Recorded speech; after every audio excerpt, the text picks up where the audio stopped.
Education and Pandemic in the Community Wahiawa Virtual Town Hall. It's our fifth town hall.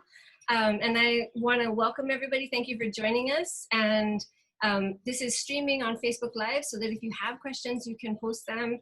And if we have time at the end, then we're going to entertain them. We have a lot to talk about today.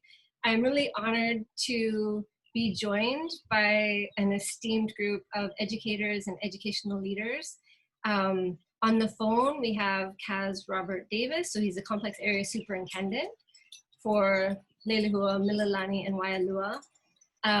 We also have Principal Sam Bennett. He's the principal of Ka'ala Elementary School. We have Principal Yuko Arikawa. She's the principal of Daniel K. Inouye Elementary School. We have Jackie Tichepko. So she leads the agricultural department at Lelehua High School. And we have Christine Putulu, who is a veteran elementary school teacher at Daniel K. Inouye Elementary School. So welcome to all of you. Thank you so much for joining us. We have so many questions in the community around public education and not just what happened this past quarter, but moving forward even through the summer and into next year, what we're looking at in terms of plans and really the experiences of our educators and our educational leaders. So I was hoping to start off with a question about successful innovation, given the situation in the schools with the pandemic and the move away from campuses, away from in-person instruction. I was wondering, and maybe we could hear from the teachers first and then the principals and the CAS about maybe the most important instructional strategy or communication strategy or organizing strategy that helped you kind of work through this time period. And okay. Yeah. All right. So as soon as we began with the notification that we were going to be closing the schools, we were fortunate that immediately admin and staff met together and they crafted a plan to keep students on track with their learning. And we also wanted to be sure that we sustained relationships between the students, teachers, the parents, and the community. It was well organized as we met as a whole group, and then we divided into different grade levels, and we made a plan, and we just needed to execute the plan, and we all needed to be cohesive and supportive of each other to make that successful.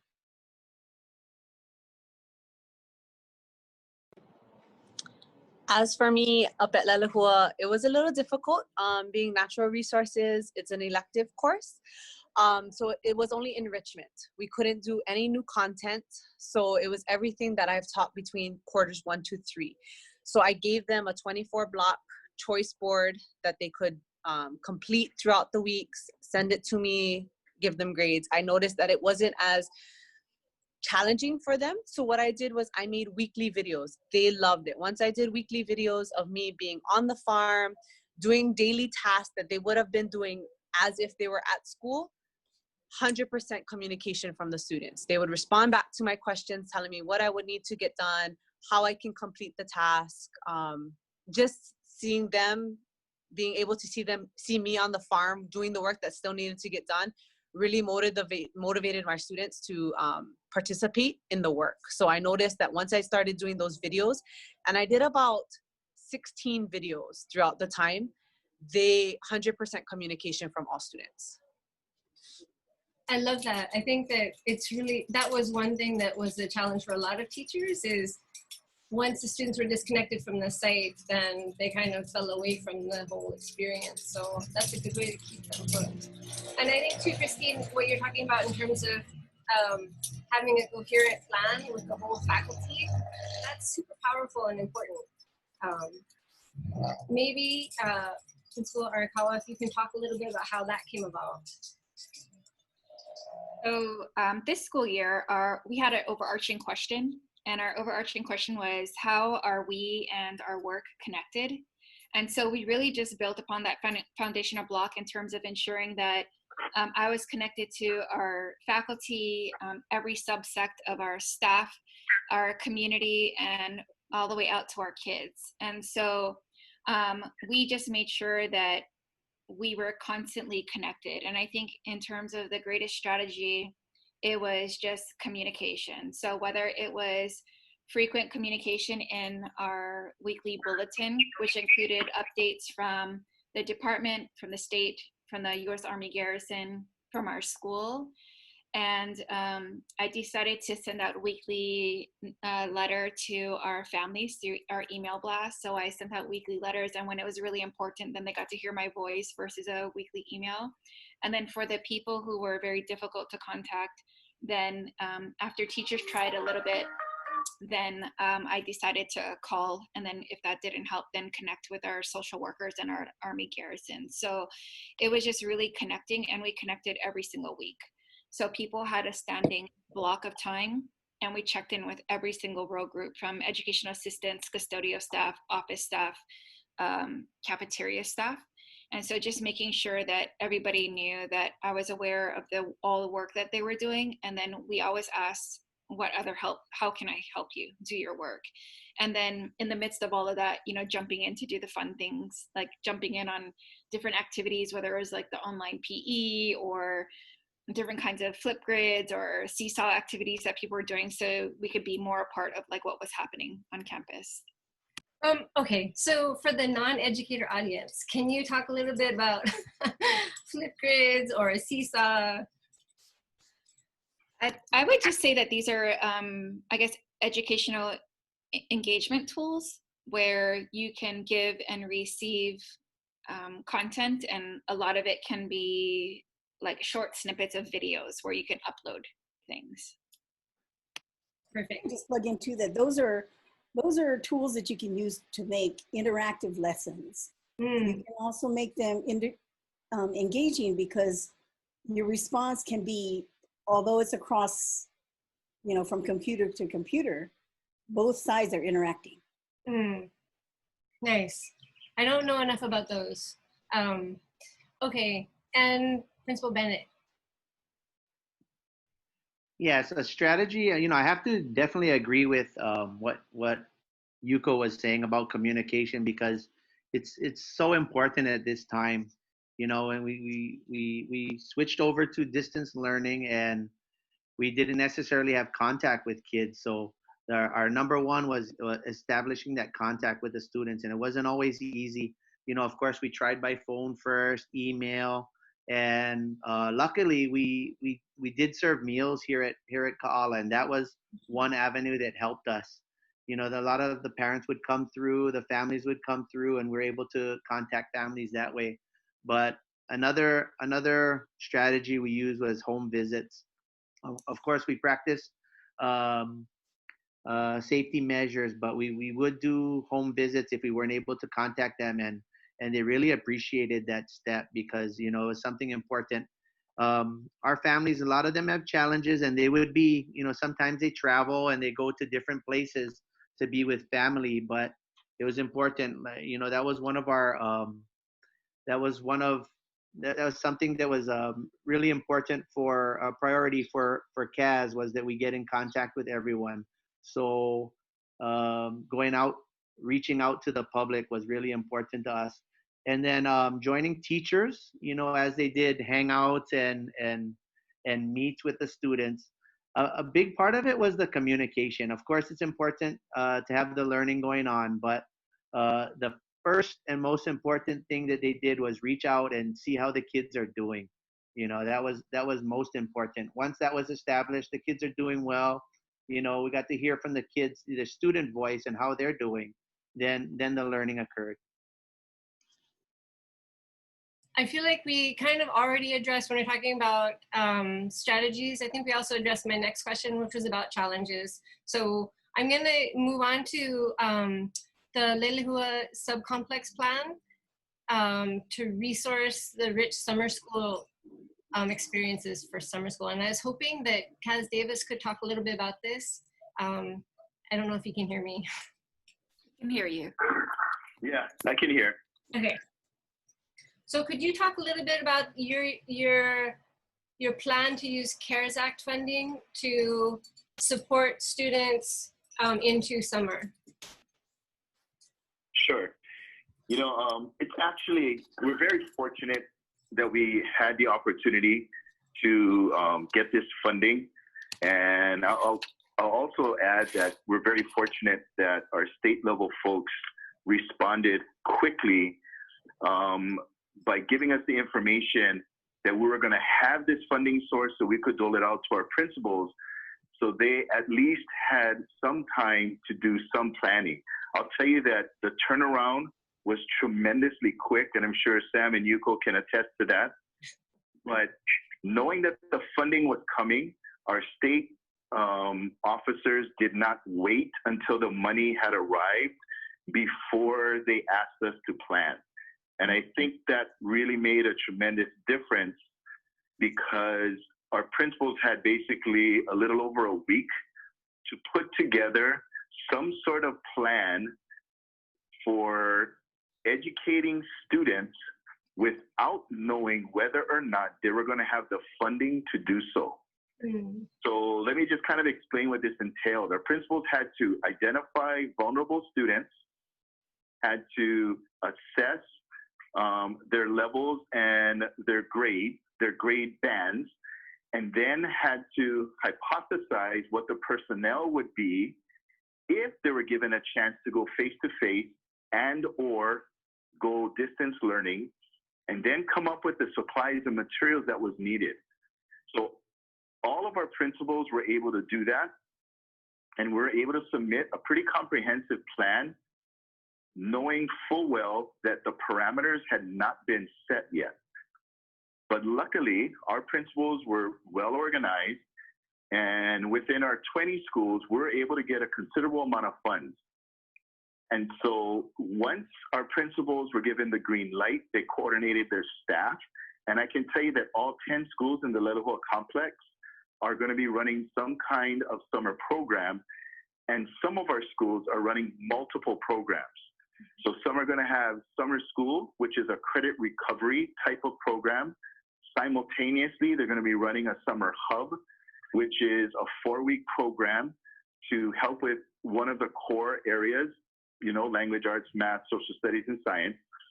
And most of our campuses will also be running an extended school year for our special needs students that, according to their individual plans, they do get an extension of their regular school year. Now, again, we're doing this knowing that we have to have health and safety as our number one priority. So there's some rules that are going to be in place which controls the amount of students in the class and the guidelines for entering the campus, entering the classroom, conducting yourself while you're on campus, and then, of course, coordinating how does that also merge with doing some distance learning, just to maximize the amount of education we can provide for our students. So thinking that our principals were able to come up with that plan while they simultaneously were closing the school year is tremendous.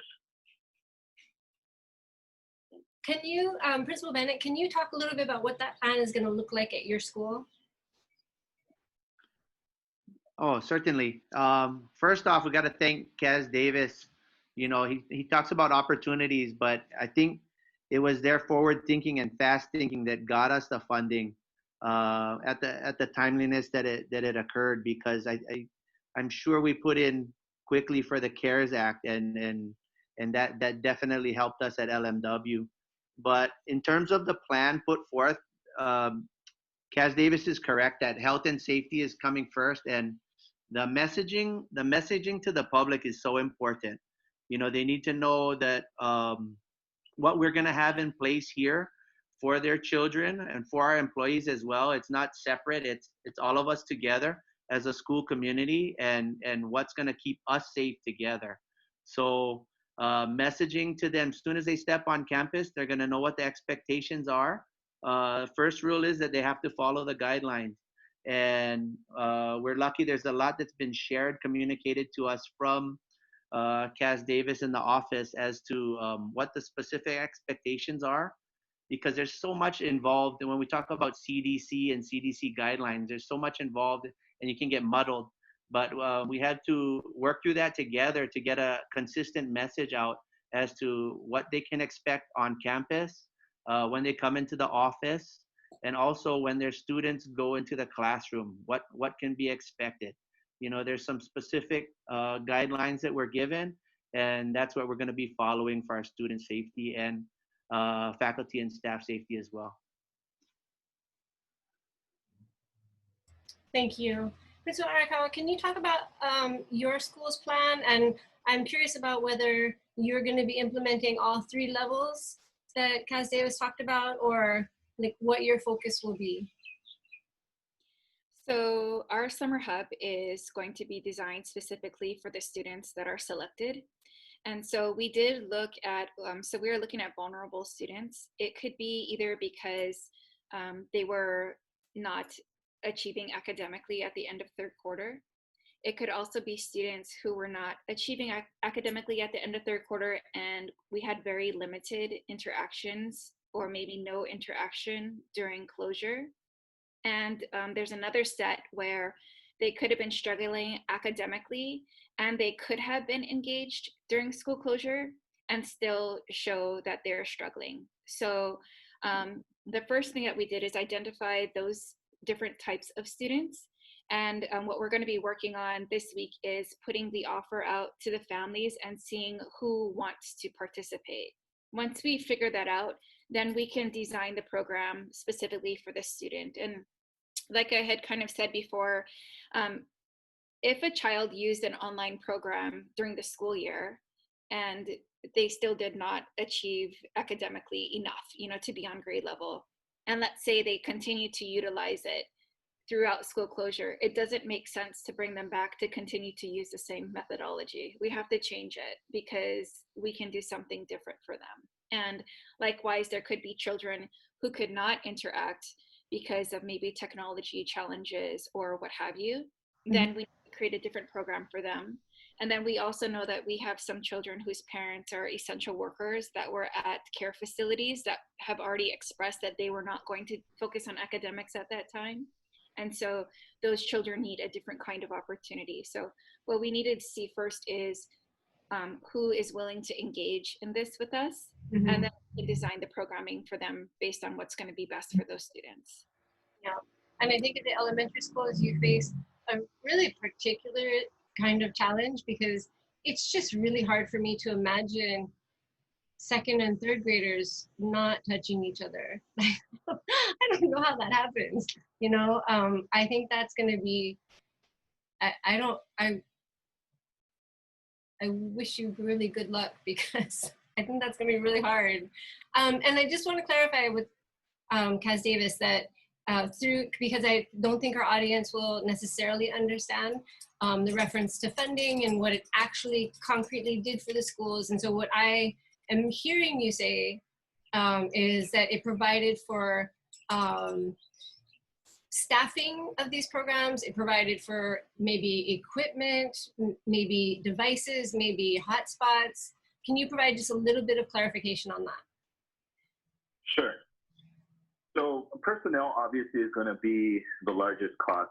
And, we have to take the time to congratulate our administrators for recruiting teachers and staff to work during the summer, because it's not only, if you ask people, do you want to help these kids? Obviously 100% of them are going to say, yes, we want to. Now, when you go ahead and you say, okay, under the conditions of COVID, are you able to? And some people just plain are not able because of health conditions. Some are scared, some are anxious. Yet our principals were able to get staff to do this. And so we're very fortunate in our complex area that we have a number of people who are willing to come in and do face-to-face education with our kids. So personnel is the number one cost. When you talk about materials and supplies, that's educational materials, but it's also COVID-related materials. So the CARES Act funding can go to whatever PPE our schools were asking for the summer. So some of that would include the plexiglass in the front office so they can have parents coming in and registering their kids or picking up packets, etc., and the staff is safe. It could be masks for kids who show up and they don't have masks. It's cleaning supplies for the custodians. So at the end of the day, they can go ahead and properly clean the classrooms for the next day. It's ensuring that we have funding for classroom cleaners. People don't realize that, you know, normally our custodians don't clean all the classrooms on a campus. You have classroom cleaners to do that. Well, in the summertime, you don't have that. So we need to have classroom cleaners and paid for. Knowing that we're going to have a number of students on campus and staff, and we're under these extreme pandemic situations, most of our schools are going to hire their health aides to ensure that we have somebody with the experience and expertise for healthcare scenarios on staff to help with the health and safety of our students and our staff members. And then you also spoke about technology. So part of the CARES Act funding, our state came to us and said, hey, of the kids that you're going to be working with, do you have a count of which ones were not able to access distance learning because maybe they didn't have a device or maybe they didn't have Wi-Fi connectivity? Now, once again, most of our schools were able to loan out devices, but not all of our kids and families took advantage of that. And some of the devices that were loaned out were maybe old or maybe not up to date to take advantage of all of the kind of technology that is necessary. So our state went ahead and asked us to ask our principals to once again put together a list of devices that would be needed for them to run their various summer programs. So for our purposes, we had iPads and Chromebooks and hotspots. For our three areas, Leleho, Mililani, and Wailua, we're expecting about 1,300 devices to be shipped. They're supposed to be shipped this week, but I think it's going to be delayed till next week. And that's going to put a little damper on some of our programs because I know that our principals were relying on those devices to be in the hands of our students. But unfortunately, I mean, everything got to get shipped to Hawaii. So when you're talking just in our area, we have over 1,000 devices. You can imagine what that load is going to look like. And so that's CARES Act funding too. Okay, so, sorry, big car, or big truck. I think that thinking about the use of that funding, were you able to, how did you deal with questions of equity? Like, how did you decide, you know, was it just based on the plans of the principals, or did you kind of look at the areas of highest need for the students? I'm just curious about how the allocation happens. Well, really, we do put it in the hands of the principals because all of our schools have vulnerable learners. You can be a vulnerable learner for multiple reasons. You know, one could be simply because, you know, you fall under the disadvantaged scenario where, you know, you have families that maybe cannot afford the technology. You have families that maybe didn't have a vehicle where they could go and pick up the packets. I mean, you heard from Principal Bennett where they went and they delivered it to the house. But not all schools have that opportunity to do so. So there are some kids that maybe missed out, couldn't even get packets to complete. Vulnerable learners could be those that are in households that maybe it's just not conducive to be home all day and doing schoolwork. They need to be on site to be able to access the schoolwork. And so they would qualify. Of course, you have students that maybe have special challenges.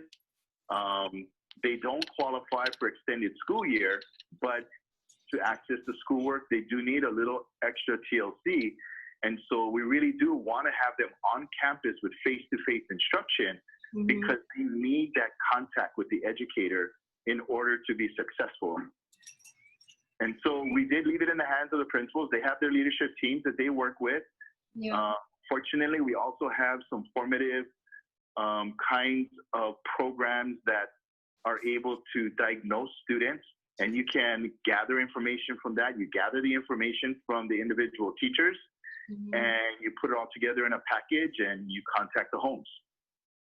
And I'm wondering too, because we talked a little bit about this before, that for a lot of children and young people, this was kind of a traumatic time period. I think for a lot of people, it was very traumatic and frightening in many ways. And I'm wondering if, because I honestly don't know if the CARES Act funding provided for any social, emotional kinds of support, additional counselors or anything like that. So the schools can access that.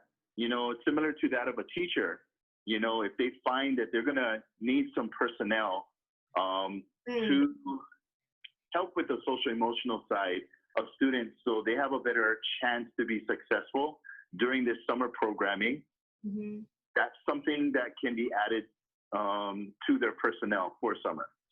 Okay, that's awesome. And I just want to kind of articulate or capture going back to what Principal Bennett said about meals, because I think that, you know, you really identified that as a way in which you were able to connect with families. And I wanted to note for the community that that's going to continue, that Ka'ala is going to continue to serve lunches throughout the summer, right? My understanding is through July 17th.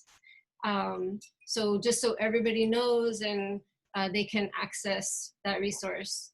I'm really grateful to you for doing that. Like, we all please tell them to come on down. The numbers have been pretty low the last couple of days, so I don't know if I heard some conflicting reports that they might have thought that it was going to be shut down for a few days, but we're open for business every day, every school day, Monday through Friday from 11:30 to 12. We'll go past 12 if we need to. If there's a line, totally fine.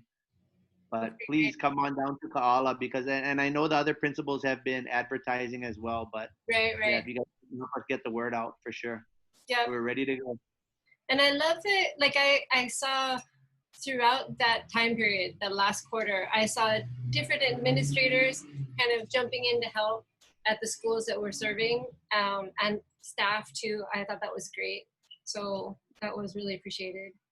You know, we were so lucky. Sorry, Ms. Prusso, but we're so lucky to have the educational officers from different schools come, and then our school faculty and staff kept asking to come out. So eventually they took over the volunteering, and it brought such an energy to the food giving. So it was awesome. Yeah, nice. That's perfect. I wanted to ask Christine and Jackie if you guys are participating in the summer school program, or what you guys are doing over summer as you think about fall and moving into a new kind of, you know, and nobody's sure what that's going to look like. I think the Board of Education is meeting on Thursday, and they're going to make some decisions about how to move forward. And a lot depends upon whether or not we see a second surge in cases, I think. But I'm wondering how you guys are using this time to prepare for a different context. As for myself, I'm preparing because I don't know if it's going to be an in-classroom type situation or if it's going to be online. So I'm taking a lot of professional development classes to gear up for online instruction. But I'm also preparing for, in the event that we have in classroom, that I'll have my plans in place to be able to get started as soon as the dates opened. So I'm doing both. That's crazy. How about you, Jackie?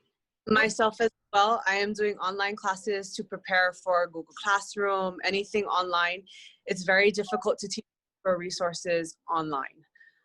Plus we have 3.5 acres. So I am here every day since we do have livestock on campus. I'm feeding, I'm watering, I'm continuing to do regular as if I had students with just me and my dad. My dad is my PTT. He's not getting paid at the time, but he's here to help me.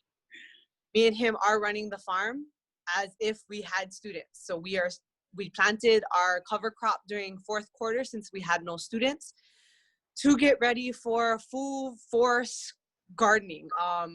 We are getting cornfields ready.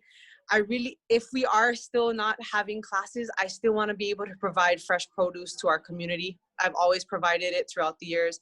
So my upcoming thinking is CSA boxes to provide to our community. So if I can provide CSA boxes, vegetable boxes, when school starts, if we are able to start school on time, I want to be able to provide our cafeteria with produce, because we are going to become certified to do farm to calf.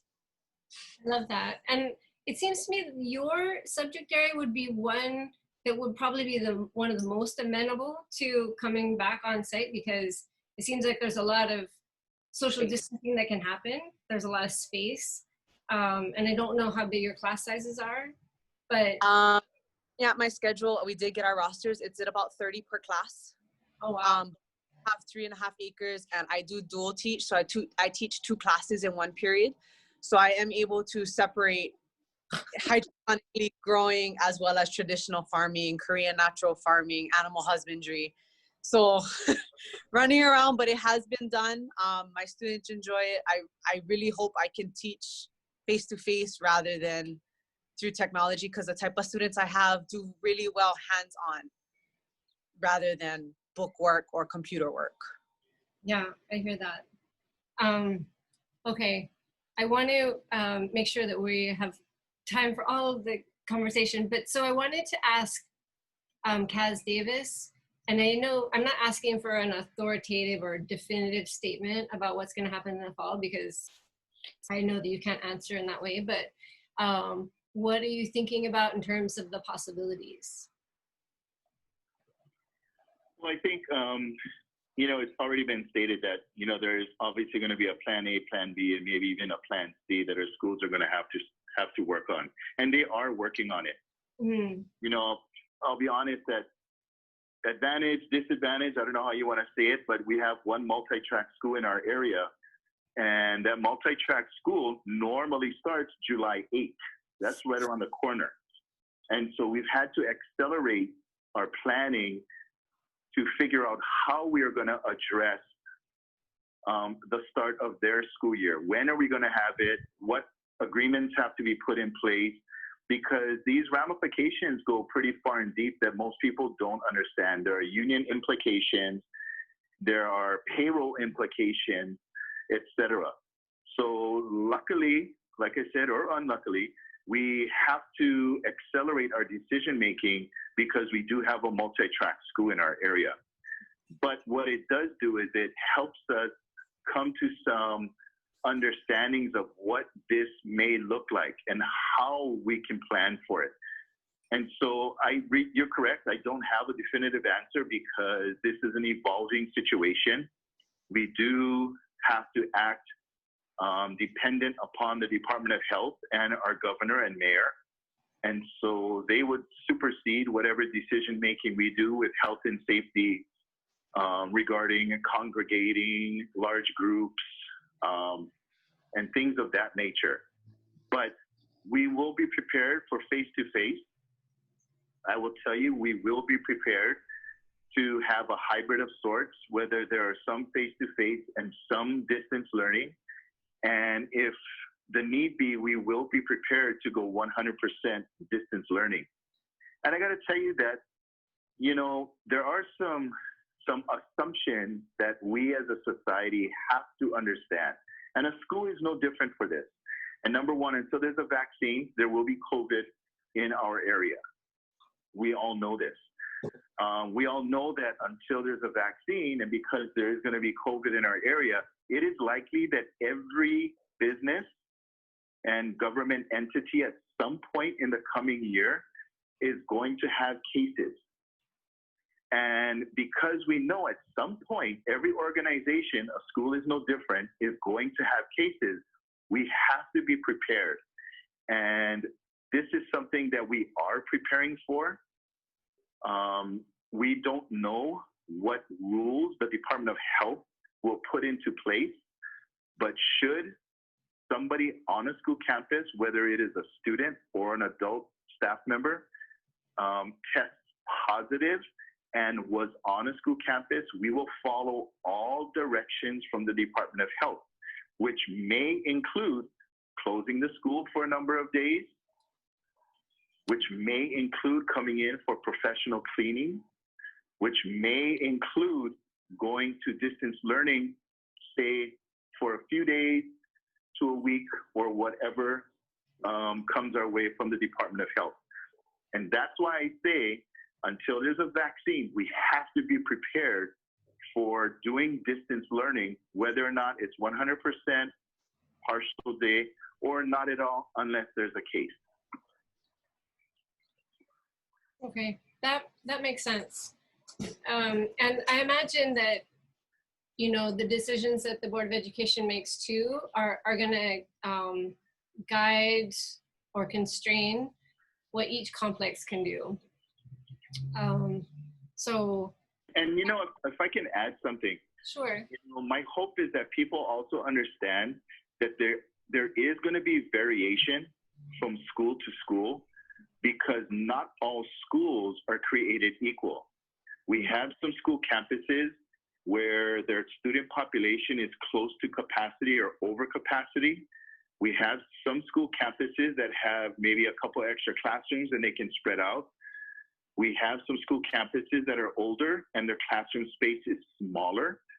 So when you talk about having 6-foot distance in between students, it's really difficult to even go with 15. Yeah. And because of that, as their school principals plan and prepare, they have to keep their facilities and their personnel and their capacity in mind, and which is why school A may look different than school B when you're looking at face-to-face instruction. I know that's going to be really rough for some of our families, yeah, because they're not going to understand why their neighboring school is able to have half the kids on campus, whereas my school is only 1/3. But there's just more parameters that are going to be in place due to health and safety. Is anybody talking about block scheduling, like an A-B schedule? Absolutely. Okay. So complicated. And I think what I really appreciate about this superintendent is that thus far she has been very willing to devolve decision-making authority to the principals, and, you know, let them kind of make local decisions and working with their CAS and with their teachers. So I think that it feels to me like the principals are becoming more practiced in this. So they're not waiting for a top-down directive. They're already kind of designing their futures, you know? Correct. So I feel pretty positive about that. And the ability to differentiate, you know, depending on your context.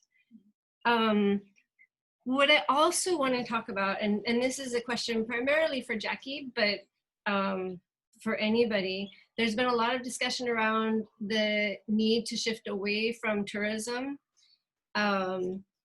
as a main driver of the economy. And there's been a lot of discussion around the state about really rethinking our approach to agriculture and really reinvesting in agriculture.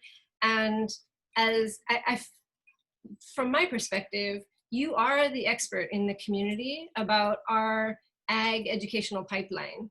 And so I was wondering if you could talk a little bit about that, what it looks like now, because I don't think that the community understands what it looks like now. And maybe also talk a little bit about what you think should be done to strengthen it. Our pipeline, yes, we do a lot of tours throughout the school years, elementary, preschool, high schools. We even do college tours, all at Lelehua High School. We do it. There is a pipeline. I have my students go into elementary schools to help with VeggieU projects, help with Project Lemon Tree, whatever we can do, Eliahi's Gardens, whatever they need help with. If they contact me, I'm more than willing to get my FFA students out, get our students out, because it is resume builders. We don't charge anything. It's just for the students to gain experience, build their resumes. That is why I continue to grow. I believe that agriculture is very, very important. We need food, and we need it at reasonable costs. Wahiawa is an elderly community. We need to make sure our elderly community is able to purchase produce at a considerable amount. So I always make sure I have my students go to the markets, we price everything out, and we make sure we're below prices. We are going to be getting, hopefully this school year, we are supposed to be getting a greenhouse. The greenhouse, I'm hoping to incorporate microgreens for our students. They learn that whole process, as well as strawberries. I had this summer not really this summer, this fourth quarter, I've really been focusing on flowers, floriculture, tropicals, dahlias, snapdragons, everything that we can to make floriculture here in Hawaii bigger. Since right now is not a really good time to grow produce, since it is really, really hot, a lot of the vegetables have been bolting. I know a lot of people have been gardening at home and noticing that their lettuces are maybe starting to bolt, pak choys, kai choys, because it's really, really hot. It's not going to sustain. So right now is letting the grounds rest, giving it natural fertilizers, growing sun hemp. Then within the next month or so, I'll be tilling and really start going. So as long as we're able to grow, I'll be selling up at Peterson Egg Farm. I'm hoping to get at more open markets. We do our flowers at Mililani Farmers Market on Sundays. We still continue to do that. Our chickens are still producing eggs. We're still doing what we have to do. Awesome. And in terms of like systemic things that would help you build your program or build the whole pipeline, right? From elementary through middle to you and then to the community colleges or the university. What are some elements that still need to be put in place, do you think? What are a couple of important things? Elementaries level, we're doing really, really good. A lot of them have been booking tours. We've been getting into the classroom. Middle school is where we're kind of at a halt right now. We've been offering to go in and help. I know that there's an after school program at the middle school. We'll be willing to help them. I believe it's Aloha Aina. We'll be willing to help do a program or something there. And then I did get in contact with Leeward Community College, I believe with the Value Added Center that's going to be down in Wahiawa. Yeah. There's communication about that as well. We just had a meeting about that a few weeks ago. So I am totally open. Whatever I can get our students into, entrepreneurship, anything that can help our students, I'm willing to look into. Awesome. I'm really excited about that because I think that I've never heard people so agitated around the issue of agriculture, right? I think that this pandemic has really kind of brought us back to like a re-examination of our priorities and maybe healthy skepticism about over-reliance on a single driver. So I want to, in closing, I want to give each of you a chance, and maybe we can start with the teachers, but to talk about, I'll start to talk about the opportunity that you think this moment offers for public education. And I think that, I mean, I'm asking this question because for me, it feels like everything's kind of opened wide and kind of exploded even. That there's, I think for me, it was the fact that we suspended or didn't do the statewide testing. And I'm pretty sure that my views about testing are well known. But for me, I thought, oh, this gives us space to think about what we want to do differently. And I'm wondering for each of you, what is the opportunity you think this moment offers? Well, you know, when you talk about disappointments for not being able to close the fourth quarter, there was a lot of disappointment. As we initially start our year, we always have in place a pacing guide so that we ensure that we complete all the things that are necessary at our grade levels for students to complete the different content areas. So that was very disappointing. One of a major disappointment for me was not being able to say goodbye. But what I think this situation with this pandemic, what it has done is challenge teachers to pivotally jump into learning new things, learning different ways to improve your craft and to become a different sort of educator using the online platforms and not so much the face-to-face one-to-one. But I have really appreciated being pushed and challenged in this way because it was a forced necessity, and I'm sure it's going to help me in the future as I continue on in educating students. I love that. Jackie, how about you? Yes, fourth quarter graduation. We did the drive-by graduation. It was hard. Yeah, it was hard. Seeing my students drive by, not being able to hug. Like I said, these students become my personal kids, and it was rough. I got text messages saying they wish they could come help, but they had to stay home. But it was a rough quarter. Do you think anything good came out of it?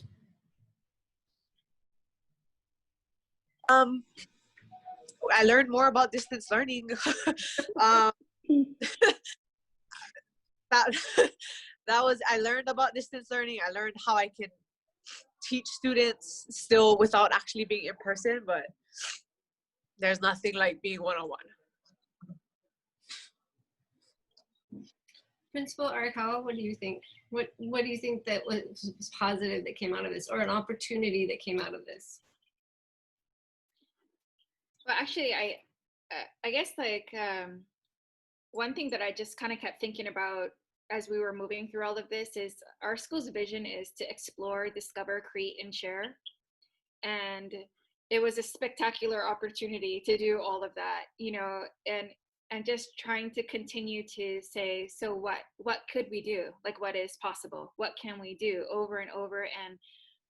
And it was really limitless. But I'll tell you one piece that just kind of strikes one thing I really enjoyed was being able to meet with every single person on our campus every single week. Like, that was awesome to be able to meet with them in small groups, because usually during a regular week, like, you're just kind of running all over the place and doing stuff, but I never really get to have these kinds of curricular and student-centered conversations with every single group every single week. So I absolutely loved that, like, loved it. And to be able to talk to everybody on our campus every week was wonderful. I absolutely love that. But one thing that really kind of keeps coming to my mind is we had two particular employees, for example. One had had a baby, and one of them was recovering from a surgery. And even though they took a little bit of time off to kind of get that piece taken care of, like, they were still able to be absolutely excellent and deliver absolutely excellent online instruction.